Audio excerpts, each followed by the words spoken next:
Dans l'Épître aux Corinthiens, au chapitre 3, et on continue dans le fond le texte qu'on a commencé à étudier, et à partir du verset 7 jusqu'au verset 18, la parole de Dieu nous dit ceci.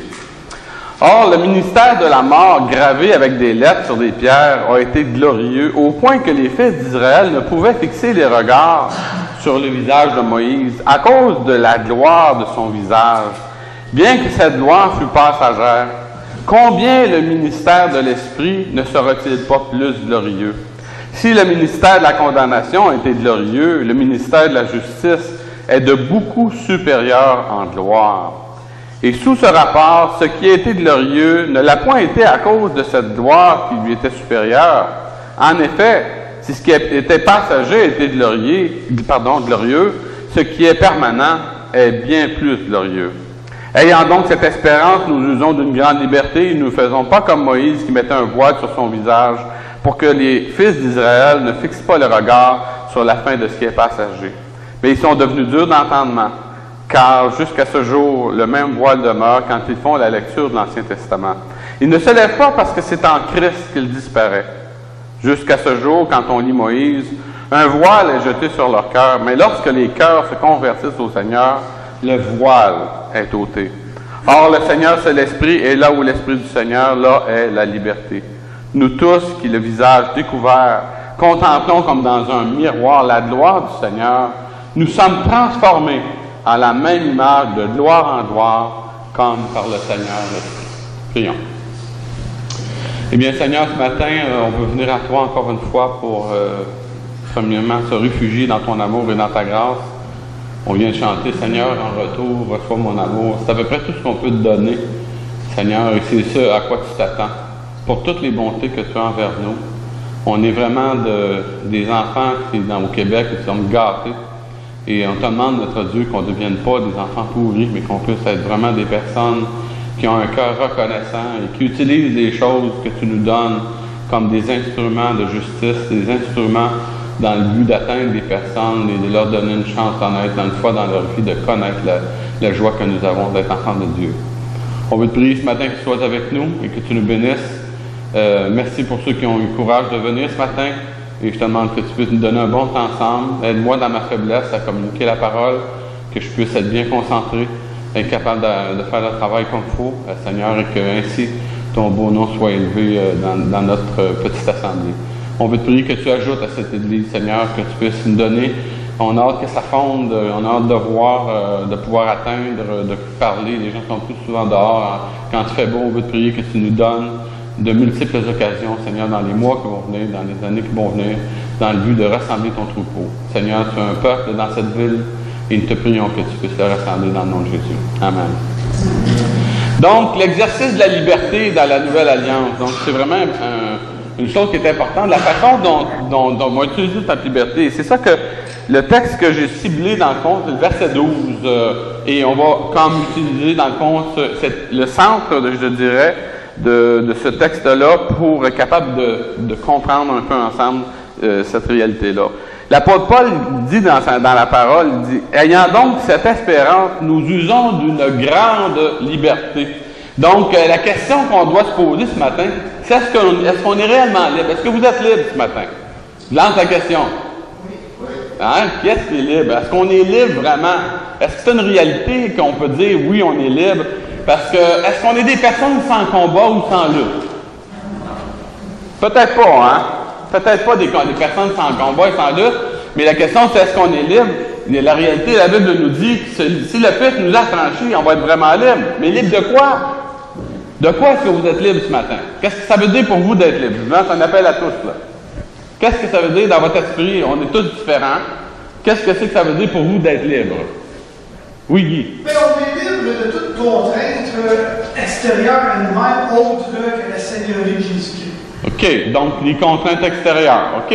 Qui a une autre compréhension? Michel. Libre de la domination du péché de notre vie. Libre de la domination du péché dans la vie. C'est vrai, c'est un fait. Oui. Capable de faire ce que je veux, tant que ça ne conduit pas en enfer. Tu peux faire ce que tu veux. Tant que ça ne conduit pas en enfer. Tant que ça ne te conduit pas en enfer. OK, excellent. C'est bon. OK, on parle d'utilisation de la liberté. Est-ce que quelqu'un d'autre qui a une compréhension différente? Oui, c'est lui. La paix, c'est dans mon cœur. C'est qu'avant, c'est Toi, la paix. Dans le fond, la paix, c'est un peu un dividende qu'on a dans notre vie de la liberté. Donc, quand on est en paix, c'est parce qu'il y a quelque chose, on a été libéré de quelque chose, d'un fardeau. Il y a quelque chose qui s'est passé. Est-ce qu'il y a quelqu'un d'autre qui a nous penser là-dessus? Samuel. Libre de choix. Libre de choisir. Hein? On a des libertés de choisir. C'est important de réaliser ça. On a besoin, dans le fond, de se poser des questions. On dit qu'on marche par la foi. Et est-ce que c'est vrai qu'on marche par la foi? Oui, on marche par la foi. Donc, dans le fond, le fait qu'on est libre de croire, on a la possibilité de faire un choix de croire en Dieu. Puis, en principe, un chrétien, c'est une personne qui l'a fait, ce choix-là.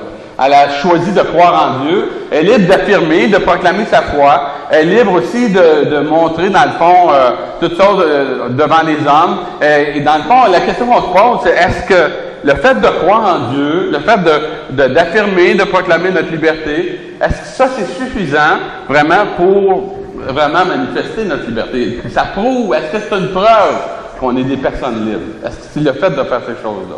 Est-ce que c'est suffisant? Parce qu'on parle ici d'user de liberté. OK? On parle d'user. Donc, quand on parle d'user de quelque chose, ça veut dire quoi pour vous? Un mot simple, synonyme? Utiliser. Un choix, utiliser. Hein? Utiliser. Donc, c'est important, si oui, on doit se poser la question, mais pourquoi je peux prétendre comme chrétien être libre? Et qu'est-ce que c'est qu'il y a-t-il des évidences dans ma vie personnelle? Et si je pense, dans le fond, que simplement de croire en Dieu ou d'affirmer ou de proclamer ma liberté, c'est pas suffisant, mais il doit y avoir une autre raison, n'est-ce pas? Et on doit se réfléchir ensemble. On a eu la visite jadis d'un homme très célèbre. Vous connaissez ce jeune homme-là? Général de Gaulle. Il a proclamé quelque chose pour le Québec. Il a dit « Vive le Québec libre ». La question qu'on se pose, parce qu'on garde les faits au niveau politique, au niveau réel, est-ce que ça a vraiment changé la situation du Québec? Est-ce que vraiment ça a transformé les réalités? Est-ce que vraiment on est effectivement plus libre depuis ce temps-là? Est-ce que ces paroles-là qui sont lourdes, qui sont pesantes, ont eu vraiment un impact au niveau des libertés individuelles, au niveau personnel? Et donc, au niveau politique, quand on regarde le Québec, on se pose la question parce qu'on s'est fait dire que vive la liberté, vive le Québec libre.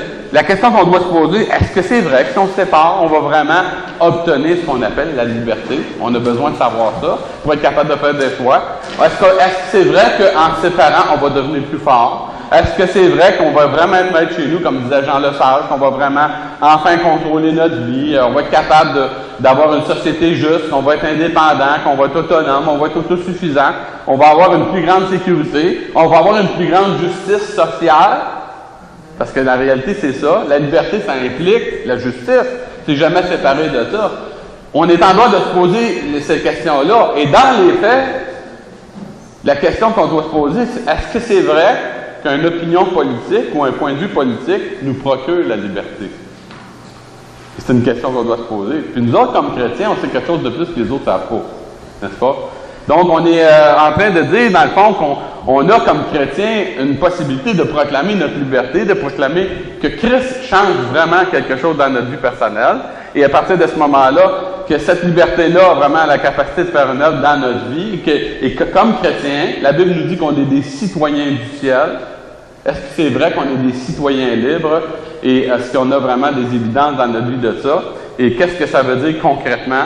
Et comment, comme serviteur de Dieu, on peut reconnaître vraiment des gens qui sont libres? Puis je vous pose la question, qu'est-ce que c'est qui vous prouve que quelqu'un est une personne libre quand vous la regardez vivre? Quand vous regardez une personne vivre? Sans esprit de jugement, là, t'sais? Mais on dit qu'on cherche à comprendre. Qu'est-ce qui va nous prouver que quelqu'un est une personne libre? De dire, hey, cette personne-là est vraiment libre. T'sais? Je regarde Geneviève. Je me dis, hey, ça, c'est une femme vraiment, là, je trouve qu'elle a une liberté extraordinaire. Qu'est-ce que c'est qui va me montrer ça? Oui. Il ne se soumet pas aux contraintes imposées des autres. À quoi? Il ne se soumet pas aux contraintes imposées des autres. Oh, c'est intéressant. Le fait de ne pas se soumettre aux contraintes est une notion de liberté. Est-ce que c'est vrai? Le quoi? Imposé. Imposé. OK. Est-ce qu'il y a des contraintes qui sont imposées, qui sont nécessaires des fois dans notre vie? Oui. Ça se peut. Hein? Il y a des lois qu'on doit observer, des choses comme ça. Mais c'est une compréhension. Est-ce qu'il y a d'autres choses? Est-ce qu'il y a d'autres choses? Est-ce qu'il y a d'autres points de vue, dans le fond, sur le fait, dans le fond, que, comme personne, on cherche à examiner, on regarde autour de nous, puis on se pose des questions sur nous autres mêmes, on s'examine nous autres mêmes. On se pose la question, c'est vrai que je dis que je suis chrétien, mais est-ce que vraiment je suis libre? Jésus il dit que je vous ai libéré. Vous êtes réellement libre. C'est quand même une bonne question à se poser. Oui, Louis. Ben, tu fais ce que tu as à faire. OK. Tu fais juste faire les choses que tu as à faire. OK. Parfait. Donc, à ce moment-là, tu es en train de dire le fait que tu assumes ta responsabilité comme croyant, ça manifeste ta liberté. Ça montre, c'est une des évidences de ta liberté. C'est peut-être pas la seule, mais c'est une des évidences. C'est ça que tu veux dire? OK, excellent. C'est une bonne chose. Tu peux être contraint physiquement, mais le cœur, tu peux être libre. Tu sais, quelqu'un qui est esclave Ouais. peut être contraint à sa liberté physiquement, mais au niveau de sa foi, Il peut être libre spirituellement parlant, c'est sûr. Christian Palfort. Paul nous dit que dans la Bible, on est libre, on est esclave de Christ. Bon, on a une liberté, mais on est esclave de Christ. Il y a une contrainte là-dedans, c'est sûr. C'est ça. Mais c'est un esclavage choisi, hein? Un esclavage choisi. C'est bon, Michel. Quand Jésus disait, si les vous approchez, vous serez éléments libres. Les Juifs disaient, nous sommes esclaves de personne. Mais il était esclave, c'est parce qu'il dominait sur eux autres. C'est ça. Il est esclave du péché. C'est ça. Il est esclave du péché. Donc, c'est intéressant, dans le fond, de nommer, c'est quand on réfléchit sur ces caractéristiques-là, parce que nous, comme chrétiens, on est des étudiants des Écritures, puis on se pose des questions, mais qu'est-ce que c'est qui va vraiment nous procurer la liberté? Et quand on regarde dans 2 Timothée 3,16, un verset qui est usé à force qu'on l'utilise, mais qui est tellement important, il nous dit que la parole de Dieu poursuit un but pour notre vie personnelle, et le fait d'utiliser la Bible devrait normalement, si la Bible est réellement la parole de Dieu, et quand on pense à ça, on se pose la question, est-ce que pour moi, la parole de Dieu est vraiment la parole de Dieu? Est-ce que la Bible est vraiment la parole de Dieu? Que c'est pas juste un titre collé sur un livre dans lequel quelqu'un a eu la bonne idée d'appeler ça parole de Dieu, mais que c'est réellement la parole de Dieu? Ben, Paul nous dit ceci, que toute écriture est inspirée de Dieu. Donc, la parole de Dieu, quand on l'examine, il nous dit que c'est une parole qui est inspirée, c'est Dieu littéralement qui l'a soufflé dans le cœur des personnes qui l'ont écrite. Puis il nous dit qu'elle est utile pour nous enseigner, parce que souvent on est ignorant dans notre vie personnelle. Est-ce que l'ignorance nous procure la liberté? Le fait de rester ignorant, ce que ça fait de nous des gens libres, ça contribue à la liberté ou pas? Ça contribue pas à la liberté. Donc on a besoin d'avoir dans le fond d'une certaine connaissance. Mais pas juste une connaissance superficielle, parce qu'il dit que non seulement on a besoin d'être enseigné, mais on a besoin d'être convaincu. Est-ce qu'une personne qui est convaincue d'une chose, vraiment, là, convaincue par Dieu, là, par la parole de Dieu, cette personne-là est un peu plus libre qu'une personne qui n'a aucune conviction? Hein? C'est quand même, il y a quand même un élément de liberté dans ça qui est très important. La parole est là pour nous convaincre. Il dit ensuite de ça pour nous corriger. Est-ce qu'une personne qui marchait tout croche et à qui Dieu apporte une correction dans sa vie, cette personne-là est un peu plus libre après avoir été corrigée qu'avant? Ben oui, c'est sûr, c'est bien évident. Ensuite de ça, il nous dit c'était pour nous instruire dans la justice. Est-ce qu'une personne qui a été corrigée par Dieu, qui est en contact avec la connaissance de la parole de Dieu, à qui Dieu a travaillé dans le cœur, il a donné une conviction nouvelle par rapport à sa vie, Dieu l'a amené dans une réflexion dans laquelle il a accepté que Dieu le reprenne, ou que ce soit par l'intermédiaire de quelqu'un d'autre, ou peu importe, il a accepté que Dieu le reprenne, et que cette personne-là accepte maintenant une nouvelle compréhension, une compréhension juste des choses. Est-ce que cette personne-là n'est pas plus libre qu'avant le processus? Et c'est ça que Paul va nous dire. Il dit que cette personne-là, il dit quand tout ce processus-là a comme but, il dit afin que l'homme de Dieu soit accompli, les femmes avec, une femme de Dieu soit accomplie et propre à toute bonne œuvre. Donc, quand on regarde le résultat, est-ce qu'une personne qui est libérée d'elle-même, qui a détaché les yeux de son nombril et qui commence à servir les autres, est-ce que c'est pas une preuve de liberté, ça? Qu'une personne est capable de s'oublier soi-même dans un monde hyper égocentrique dans lequel on est à nos affaires. Ou est-ce qu'on nous dit, garde, l'important tu fais tes affaires, fais ta vie, achète-toi pas avec les autres. Est-ce qu'une personne qui a compris le message de la parole de Dieu et qui a accepté des contraintes, des Écritures, parce qu'il y a des contraintes dans un changement personnel, il y a des choses qui sont contraignantes. C'est pas facile de changer, vous remarquez? C'est difficile de changer, c'est difficile de se faire reprendre. C'est difficile quand tu t'aperçois que tu es dans l'erreur, tu meurs un an, ça te fait de quoi? Parce que tu veux pas être dans l'erreur. Surtout si tu es un chrétien sincère, honnête, tu veux pas être dans l'erreur, tu veux être correct. Et donc, à ce moment-là, il y a quelque chose qui se passe, c'est un processus qui n'est pas nécessairement facile, mais la marche vers la liberté, c'est la seule chose qui a de l'allure. de rester dans l'ignorance, de rester dans la superficialité, sans conviction profonde, de rester dans une dynamique de vie personnelle dans laquelle on est privé de la justice de Dieu. Il n'y a rien qui est payant dans ça, il n'y a rien qui est édifiant. Donc, c'est important parce que vous savez qu'il y a une mauvaise conception de la liberté qui existe. On peut utiliser notre liberté d'une mauvaise façon et Paul va nous le dire, frère, faites attention. Il dit, vous avez été appelés à la liberté, mais il dit, faites attention pour ne pas prendre cette liberté-là comme un prétexte de vivre selon la chair. Est-ce qu'il s'adresse à des chrétiens? Il dit, frère, ben c'est bien sûr. Donc, ça se peut qu'un chrétien utilise mal sa liberté. Un chrétien ou une chrétienne utilise mal sa liberté et faire de cette liberté-là un prétexte de vivre selon la chair, de se dire maintenant, hey, je suis libre, et de définir je suis libre comme je fais ce que je veux. C'est ça, une compréhension d'une personne, une mauvaise compréhension de la liberté, c'est je vive la liberté, je fais ce que je veux. Et ça, c'est facile à dire. Les inconvertis font exactement ça.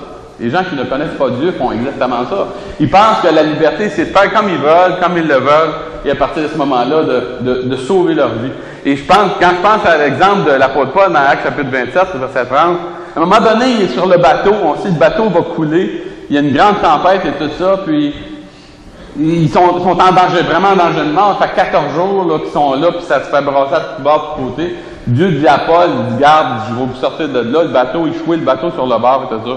Il y en a une couple de matelots qui sont dans le paquet, puis ils font semblant d'aller mettre les ancres. Mais leur idée, c'est de sauter dans la chaloupe et de se pousser. Ils voulaient utiliser leur liberté pour être capables de laisser les autres là, sauver leur vie, les autres, arrangez-vous. Et Paul dit, non, vous restez ici. Parce qu'il dit, c'est important, Dieu a établi cette condition-là pour que tout le monde soit sauvé. Donc, il y avait une possibilité d'utiliser leur liberté d'une mauvaise façon, et pour Paul, c'était inacceptable, même s'il savait que c'était dangereux. Dans l'Ancien Testament, on voit un homme, Néhémie, à qui il y a une personne qui a été comme payée, soudoyée pour aller le voir et de dire « Hey Néhémie, sauve-toi, va te renfermer dans le temple. Va te renfermer dans le temple, protège-toi, sauve ta vie. » Puis Néhémie entend ça, puis il a reconnu que ça ne venait pas de Dieu, cette affaire-là.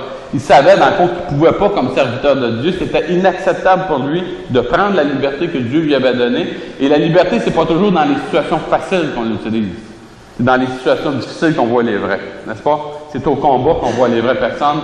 Et Néhémie, pour lui, c'était impossible, pour lui, c'était impensable dans son esprit qu'il puisse se présenter comme un serviteur de Dieu et essayer de sauver sa peau.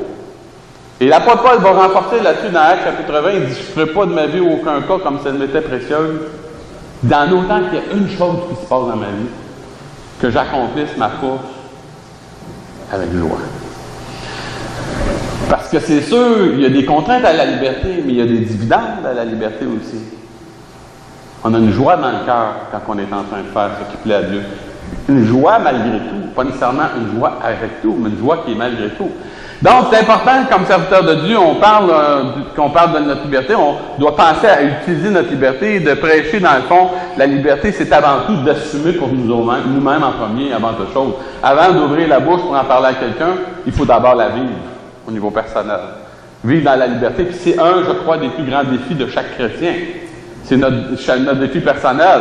Et quelqu'un disait, tu prêches la liberté, mais j'entends claquer tes chaînes en arrière de toi. Comment est-ce qu'on vit à l'égard du péché? Comment est-ce qu'est notre lutte à l'égard du péché ce matin? Comment est-ce qu'on est dans notre vie personnelle? Est-ce qu'on est en train encore de se débattre avec des choses? Est-ce que notre vie est peut-être pas parfaite, mais relativement bien réglée?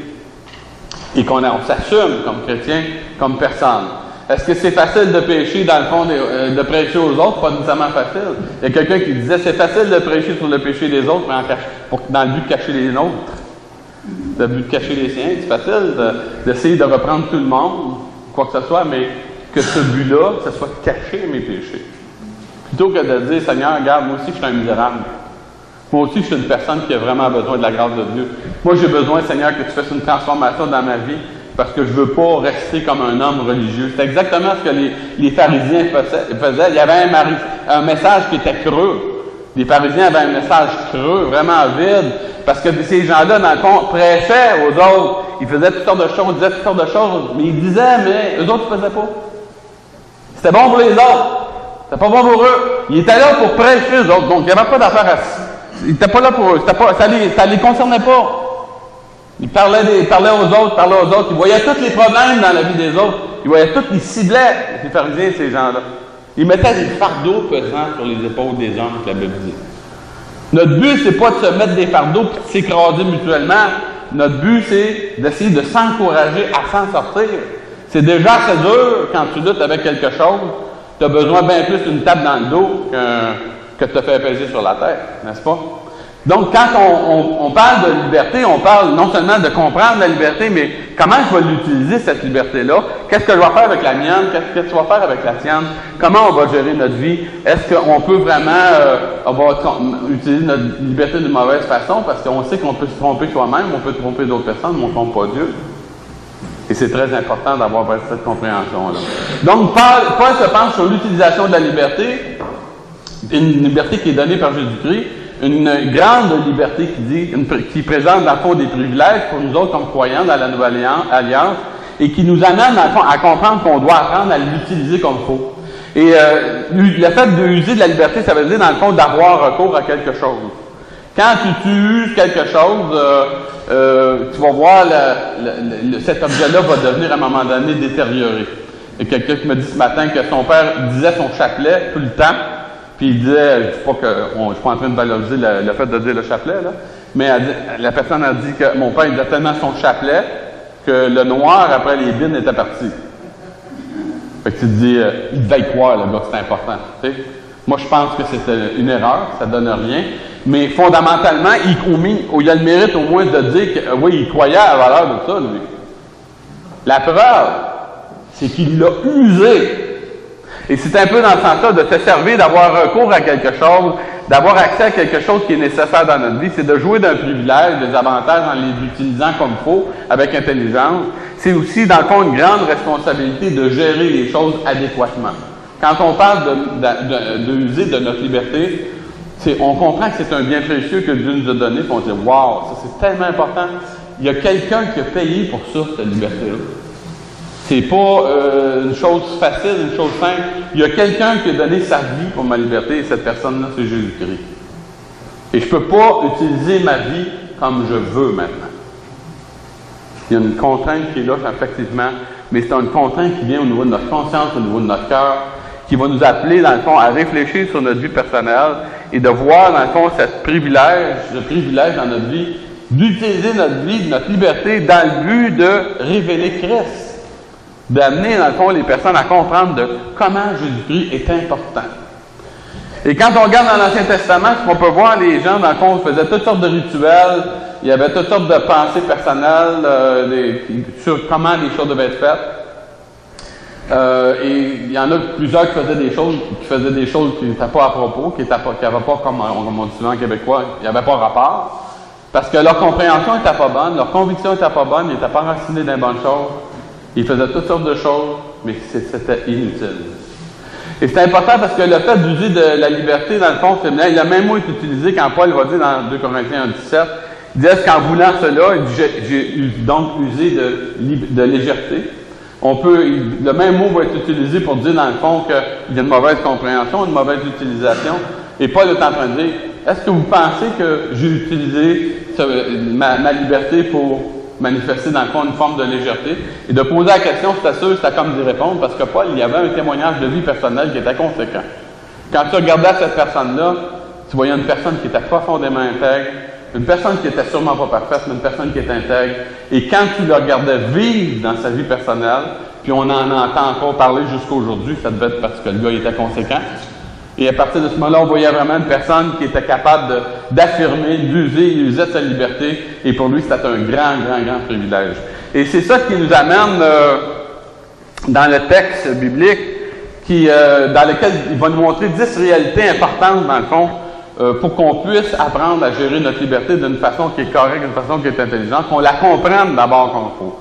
Premièrement, ce que Paul va dire, il nous parle en relation avec le ministère, il compare le ministère de l'Ancien Testament par rapport à celui de la Nouvelle Alliance. Il fait un parallèle et je dirais une forme il met ça comme en opposition pour nous faire comprendre la réalité de l'importance du privilège qu'on a dans le Nouveau Testament. Et donc, il est en train de nous parler, il nous dit, premièrement, au verset 6 de 2 Corinthiens 3, 6, Il dit, vous savez, il dit, on a été rendu capable d'être ministre d'une nouvelle alliance. Il est en train de nous dire que si on est des enfants de Dieu, si vous avez la possibilité comme enfant de Dieu d'ouvrir la bouche et de parler de Jésus à quelqu'un, c'est même pas de votre faute. C'est pas de votre faute. C'est pas de ma faute non plus si j'ai la possibilité de pouvoir parler du Seigneur. C'est un grand privilège. Et c'est parce que Dieu a fait un travail dans ma vie. Il a fait de moi un ministre de la Nouvelle Alliance. Il a fait de vous des ministres de la Nouvelle Alliance. Il vous a donné un privilège de pouvoir communiquer l'Évangile. Et à partir de ce moment-là, comme personne, vous êtes devenus, on va dire dans 2 Corinthiens 5, des ambassadeurs. On est devenus des ambassadeurs comme si Dieu exhortait par nous. Donc, on est devenus des personnes que Dieu va utiliser, que Dieu veut utiliser dans le but de toucher le cœur des personnes autour de nous. Et il va vraiment, à ce moment-là, vouloir utiliser notre vie. Mais il dit, vous avez été rendu capable d'être ministre d'une nouvelle alliance. Il dit non de la lettre, mais de l'esprit, car la lettre tue et l'esprit vivifie. Et on a vu la semaine passée, dans le fond, que l'Esprit de Dieu, c'est ça qui va faire que les choses vont devenir vivantes. Donc, on ne s'attache pas à la lettre qui tue, mais on s'attache à l'esprit de la lettre. L'esprit, on parle avec un grand E, l'esprit, le Saint-Esprit qui est derrière la lettre et qui stimule notre compréhension, l'Esprit de Dieu qui vient nous allumer et qui va faire de nous des personnes différentes, qui va nous donner un témoignage, qui va nous permettre de pouvoir parler d'une manière spirituelle.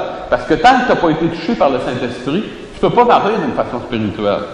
Il y a pour ça qu'il y a des personnes qui ont des gens qui vont parler de Dieu, vont avoir des discours, puis t'entends et t'entends le mot Dieu, t'entends le nom de Jésus là-dedans, à travers de ça, mais quand tu écoutes comme il faut, tu perçois que c'est vide. Ils utilisent ça parce que c'est un nom crédible, le nom de Jésus. Le nom de Dieu, c'est une personne qui est crédible. Et ils vont utiliser ça, mais il n'y a même pas, dans le fond, l'essence de la vérité là-dedans. Et c'est pour ça que le chrétien a le privilège, comme enfant de Dieu, en étant lui-même touché par l'Esprit de Dieu, puis animé par l'Esprit de Dieu, premièrement, d'assumer sa liberté, puis de vivre libre. Après ça, de commencer à la prêcher. De commencer à vivre pleinement notre liberté, de jouir pleinement de notre liberté, au même titre que si on avait été enfermé en prison pendant des années et quelqu'un a débarré la porte de notre cellule et a dit « Maintenant, va-t'en, tu peux sortir. » Et si tu étais là pour un crime, si tu étais intelligent pendant ces années-là, tu as pensé à ton affaire. Puis quand tu sors, tu vas dire « Je ne ferai plus ça. Je ne ferai plus ce qui m'a amené là. Ce que je veux maintenant, c'est devenir une personne honnête. » Et avec toutes les implications que ça a, mais je veux quand même devenir une personne honnête, puis prendre ma liberté, là, puis l'utiliser maintenant pour faire du bien. C'est pour ça qu'il dit que celui qui a volé, maintenant, il ne doit plus voler. Il doit travailler pour être capable de donner. Parce que le christianisme, c'est pas d'essayer de prendre. Le christianisme, c'est de tout faire, de se concerner, de dire, hey, maintenant, qu'est-ce que je vais faire? Ben, je vais essayer de donner. J'étais un voleur avant. Maintenant, si tu veux être un donneur, c'est pas pareil. Le voleur essaie de profiter au maximum des autres. Tandis que le donneur, c'est une personne qui va essayer de faire profiter au maximum des autres. De vivre dans une perspective qui est glorieuse, et c'est ça que Paul va dire, dans le ministère de la mort qui a été gravé avec des lettres. Il dit, ce ministère-là qui était glorieux, c'est extraordinaire. T'as quand même pas rien là, que Dieu ait donné les tables à Moïse. L'écriture de Dieu sur des tables, c'était assez impressionnant. Le peuple juif avait raison d'être fier de ça. Mais vous savez, ce ministère-là, c'est juste un ministère de mort. C'est un ministère dans lequel l'homme apprenait qu'effectivement, il était coupable.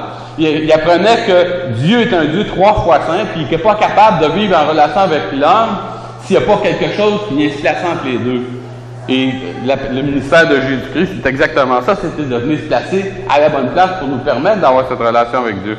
Donc, il nous dit, le ministère de la mort qui a été gravé avec des lettres sur des pierres, qui a été glorieux au point que les fils d'Israël ne pouvaient fixer le regard sur le visage de Moïse à cause de la gloire de son visage.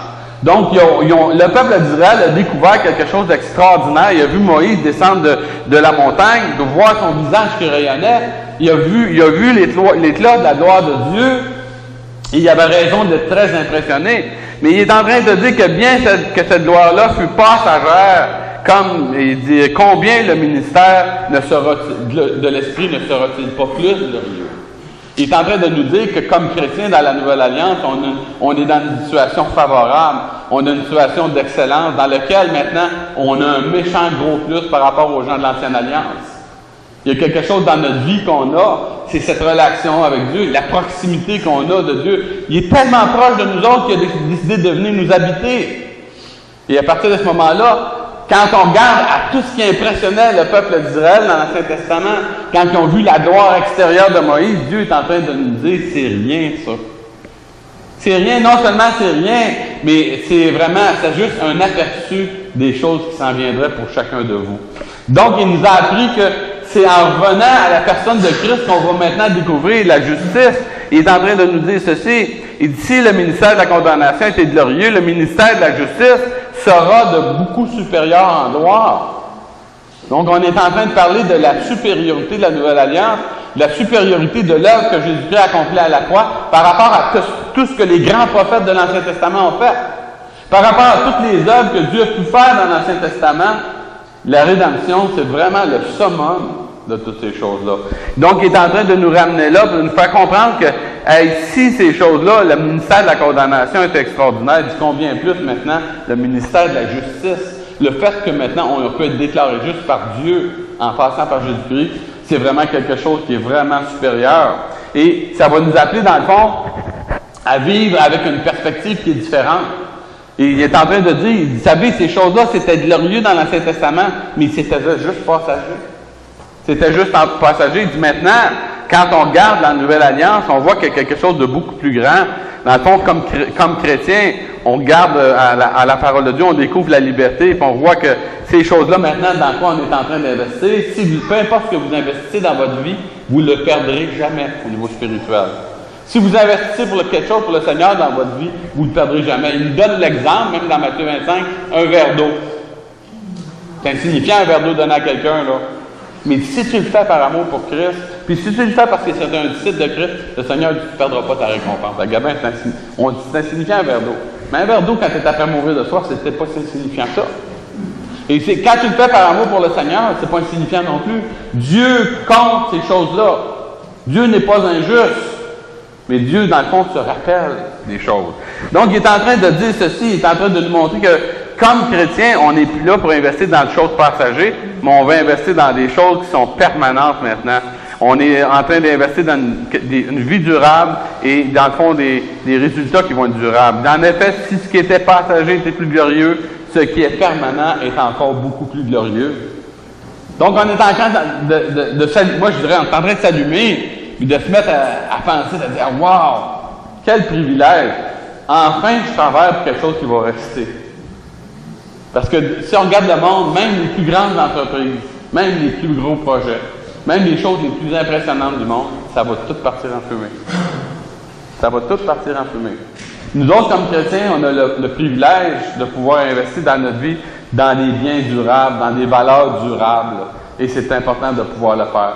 Puis de vivre enfin comme chrétien en n'étant plus des gens piteux ou des gens qui sont poignés comme des gens religieux sectaires avec une vision qui est étouffante, mais de vivre dans le fond avec une espérance qui est renouvelée. Ayant donc cette espérance, on use d'une grande liberté, puis on ne fait plus comme Moïse maintenant qui mettait un voile sur le visage pour cacher la fin de ses passagers. On est en train de vivre à visage découvert.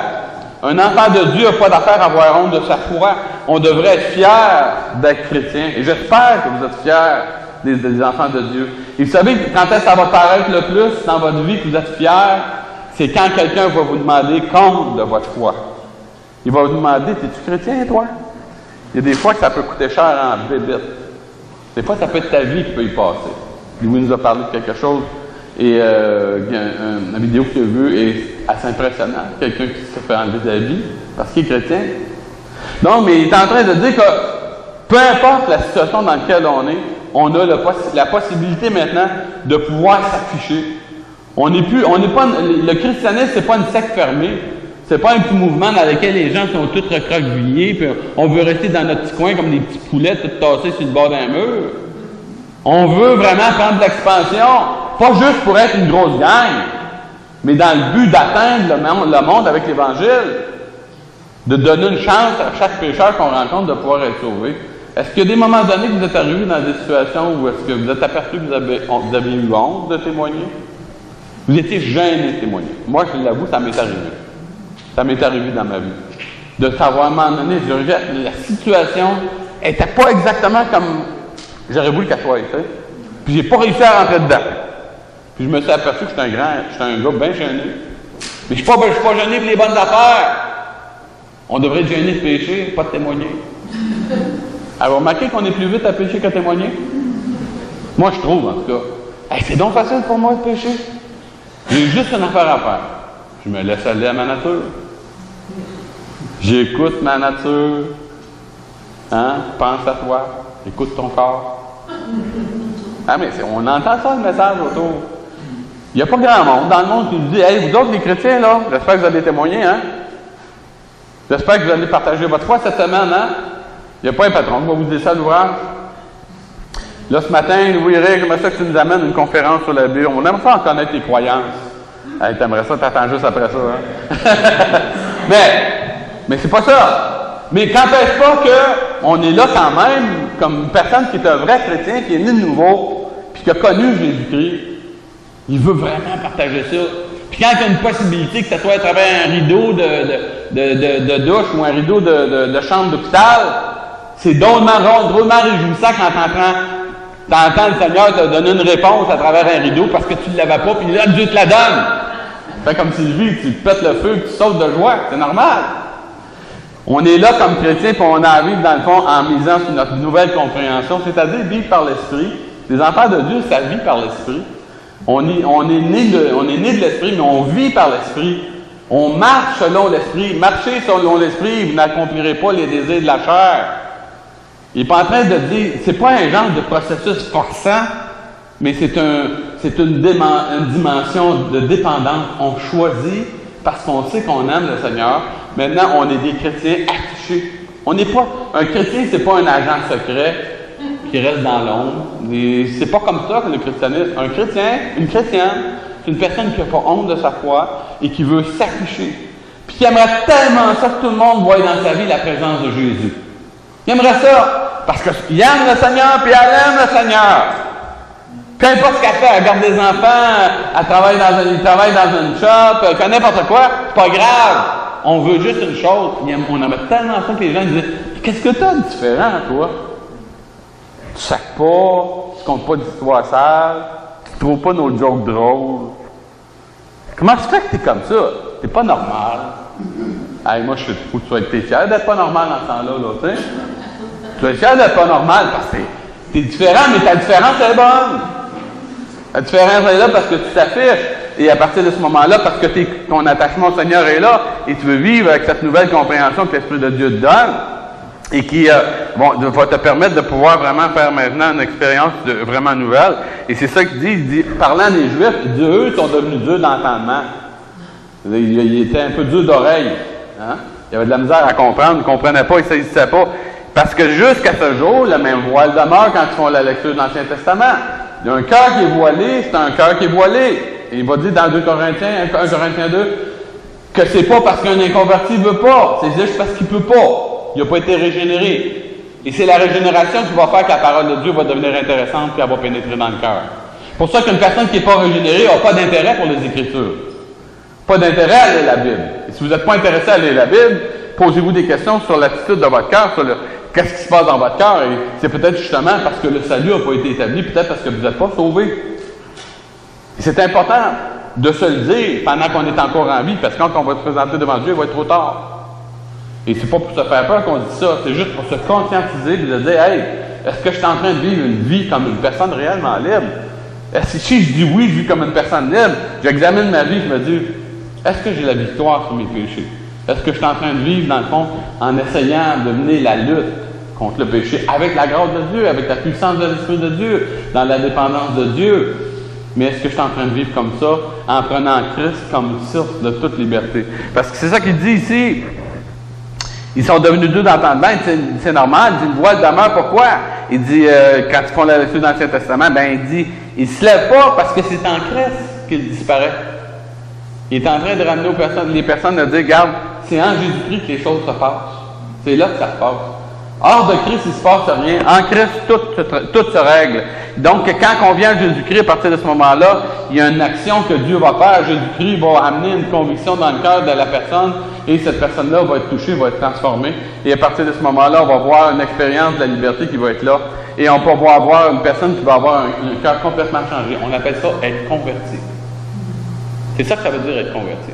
Être converti, c'est pas juste de dire « Ah, ben moi, je trouve ça intéressant, les idées des chrétiens, ou l'idée je trouve qu'il y a des bonnes affaires là-dedans, je trouve ça intéressant, je trouve ça bon, je trouve que ça fait du bien à ma femme, ça fait du bien à mon mari, mais pour moi, je m'en mêlerai pas trop, mais je trouve ça le fun parce que ça me simplifie la vie. » C'est pas ça que d'être converti. Une personne qui est convertie, c'est vraiment une personne qui a fait un changement d'attitude à l'égard de Dieu. Il a décidé, dans le fond, de réaliser, puis il a décidé, parce que l'Esprit de Dieu il avait donné une conviction qu'il était coupable, qu'il était pécheur, qu'il était perdu. Cette personne-là a décidé de faire une décision profonde et de dire, Seigneur, regarde, c'est fini de jouer. Je veux vraiment maintenant aligner mon cœur avec le tien. Je voudrais soumettre ma volonté à la tienne. Je voudrais que ta vie soit ma vie maintenant. Jésus, je te donne les droits sur toute ma vie, puis maintenant, à partir d'aujourd'hui, je veux prendre ta parole comme autorité puis comme guide de mon existence. Je voudrais vraiment, Seigneur, que tu puisses m'aider. Ça ne me tente vraiment pas dans ma nature humaine de faire ça. Mais je sais que c'est nécessaire. Je le sais, Seigneur, parce que je me sens esclave de moi-même. Je me sens esclave des choses qui me dominent. Et je crie vers toi pour être pardonné et être libéré. C'est un cri du cœur que le Seigneur nous amène à faire, à communiquer. Et à partir de ce moment-là, c'est une pensée qui va nous amener à un renouvellement profond. Donc, avec un cœur entièrement donné à Dieu, fondamentalement, c'est ce qu'on a besoin. Et la conclusion du texte, c'est ceci. Il dit ceci. Or, le Seigneur, c'est l'Esprit, et là où est l'Esprit du Seigneur, là est la liberté.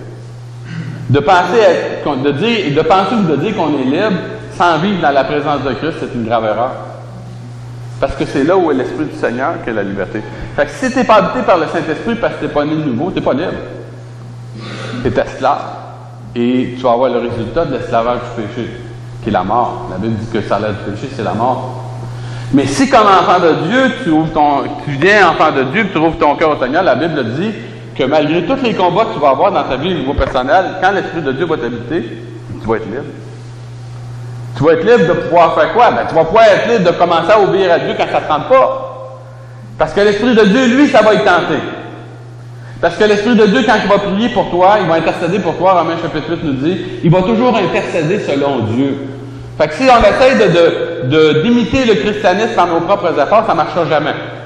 Mais si on laisse l'Esprit de Dieu parce qu'on invite le Seigneur à devenir le Seigneur et le Maître de notre vie, puis qu'on lui donne notre vie, on dit au Seigneur, là, ça fait assez longtemps que je me débat toute seule avec mes affaires au niveau personnel. Maintenant, je te demande de venir prendre le contrôle de ma vie. Oui, tu vas peut-être avoir des luttes et des combats, mais tu vas avoir un allié en dedans de toi pour être capable de t'aider à en sortir. On ne peut pas lutter contre notre chair, contre le diable et contre l'influence du monde toute seule.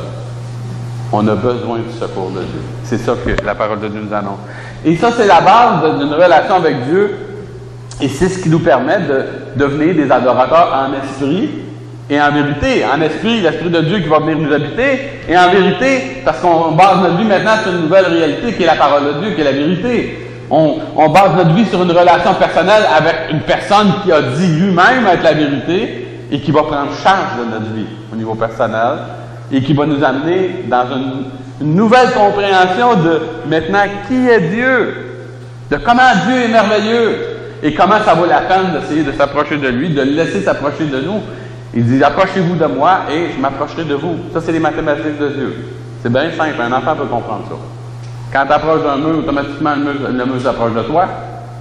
Donc, quand on essaie, dans le fond, de venir à Dieu, puis humblement, puis bien simplement, et en disant au Seigneur, en confessant au Seigneur, regarde, j'ai de la misère dans ça, dans ma vie personnelle. J'ai une dépendance dans tel domaine dans ma vie personnelle. Je te le confesse. Je veux pas être hypocrite. Je veux avoir un visage découvert. Je veux avoir une âme ouverte, un cœur ouvert. Et je voudrais, Seigneur, que tu viennes travailler dans ma vie pour faire un changement, me libérer de ces cochonneries-là et de faire de moi vraiment l'homme, la femme épanoui que je devrais être. Parce que c'est merveilleux que d'être un chrétien épanoui, vous savez. Et c'est ça qu'il va dire, et c'est la conclusion. Nous tous qui le visage découvert maintenant, contemplons comme dans un miroir. On connaît les choses d'une façon partielle. On contemple dans un miroir. Le miroir de la parole, le miroir de la personne de Christ qui nous reflète notre réalité. Hein? On est vraiment ça. On contemple la gloire du Seigneur. Il dit c'est ça. Il dit là, nous sommes transformés en la même image de gloire en gloire, comme par le Seigneur l'Esprit. Donc, c'est sous l'influence de son modèle pour notre vie personnelle qu'on est transformé, qu'on est de plus en plus changé. Plus que on va être proche de Jésus-Christ, plus que cette présence-là, la présence de Christ, le modèle qu'on va avoir, on a une référence à qui on peut toujours revenir pour savoir si on est correct, si on est rendu à la bonne place dans un domaine ou dans un autre.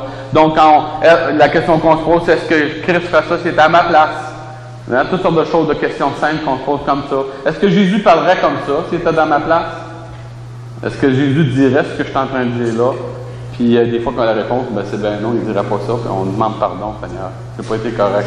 J'ai pas été correct envers mon frère, envers ma femme, envers mon voisin, envers peu importe. J'ai pas été correct. Moi, mais il n'a pas été correct non plus. Ça, c'est le diable qui va dire ça. Mais laisse faire ça, là. Ça ne t'appartient pas. L'important, c'est de savoir que nous, on est en règle avec Dieu. L'important, c'est de savoir que Dieu, c'est lui qui est au contrôle et qui est en train, à travers de tous les hauts et les bas de notre vie, de nous transformer, de nous changer, de faire de nous des personnes meilleures, des personnes de plus en plus semblables à Jésus. Parce que c'est ça le but. Le but ultime de chacun de notre vie, là, c'est de devenir semblable à Christ. Et si on fait ça, on va expérimenter une liberté, une grande liberté qui est précieuse. On va apprendre à utiliser notre liberté avec intelligence. L'intelligence, la façon dont on utilise la liberté, l'intelligence spirituelle qu'on y met, va être très déterminante pour la qualité de notre engagement.